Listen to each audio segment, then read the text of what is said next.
Shalom, Bapak Ibu yang terkasih. Zaman sekarang kita melihat banyak orang yang kelihatannya berani, bahkan cenderung nekat. Kadang hanya demi popularitas mereka bisa melakukan hal yang gila-gilaan. Tapi apakah sebenarnya seorang pemberani sama dengan orang yang nekat, yang kadang sampai membabi buta dalam tindakannya? Pemberani adalah orang yang mempunyai hati yang mantap dan rasa percaya diri yang besar. Tapi kalau orang nekat itu, benar ia kelihatannya berani melakukan hal-hal, tapi bedanya ia melakukan segalanya dengan sembrono, tanpa punya rasa tanggung jawab. Ia mengabaikan hukum, kadang ia tidak peduli kepada orang lain. 1 Samuel 17 menceritakan tentang Daud yang sedang bertarung melawan singa, melawan beruang yang akan memangsa domba peliharaannya. Ia menghajar singa-singa itu dan melepaskan domba itu dari mulut singa. Apakah Daud waktu bertarung melawan singa dan beruang itu merupakan suatu keberanian atau tindakan yang nekat? Beti ya Bapak Ibu, beda-beda tipis. Tapi saya yakin ketika Daud melepaskan domba-dombanya dari mulut singa dan beruang, itu adalah suatu tindakan yang berani. Kenapa? Karena ia merasa bertanggung jawab atas keselamatan domba-domba peliharaannya yang hanya 2-3 ekor itu. Ia merasa bahwa ketika nyawa dombanya terancam, ia mempunyai kewajiban untuk melepaskan mereka. Dan itu adalah bentuk tanggung jawab Daud. Dan ia mempunyai keberanian untuk itu. Apakah bukti bahwa Daud mempunyai keberanian yang benar? 1 Samuel 17 ayat yang ke-37 mengatakan, Tuhan yang telah melepaskan aku dari cakar singa dan cakar beruang. Daud mempunyai keberanian yang datang dari Tuhan. Maka ia dapat menghadapi apapun yang menjadi penghalang dalam hidupnya.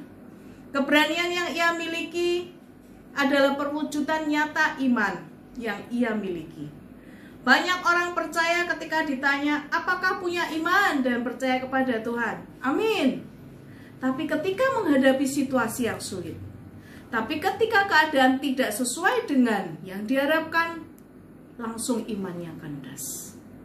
Bapak Ibu yang terkasih, bukan iman yang seperti itu yang harus dimiliki oleh anak-anak Tuhan.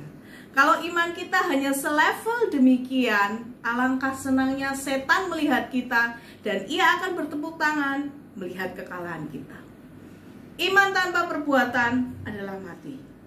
Tapi perbuatan yang membabi buta tanpa adanya pertanggungjawaban juga bukan perwujudan dari iman. Setan ingin agar orang percaya tidak berani melangkah walaupun mereka punya iman. Setan takut ketika orang percaya mempunyai iman yang teguh. Mengapa? Karena ketika orang percaya mempunyai iman dan mereka punya keberanian untuk melangkah, maka mukjizat yang besar akan terjadi menyertai orang percaya. Kita akan melihat pintu-pintu berkat terbuka, kita akan mempunyai peluang-peluang baru hanya oleh suatu tindakan berani yang disertai iman kepada Yesus Kristus. Iman tanpa perbuatan adalah iman yang kosong. Iman bekerja sama dengan perbuatan-perbuatan dan oleh perbuatan-perbuatan itu iman menjadi sempurna. Bapak Ibu yang terkasih, belajarlah menjadi seorang yang berani melakukan hal yang benar. Jadilah seorang yang berani bekerja keras menghadapi keadaan. Jangan lari dari kenyataan atau takut menghadapi kesulitan. Beranilah mengambil keputusan walau sulit sekalipun. Berani mencoba hal baru dan siap keluar dari zona nyaman kita. Hidup ini penuh resiko. Tapi ketika kita memutuskan menjadi seorang pemberani, maka Tuhan akan memakai kita secara luar biasa. Dan kita akan menikmati berkat-berkat Tuhan yang belum pernah kita pikirkan selama ini. Tuhan memberkati.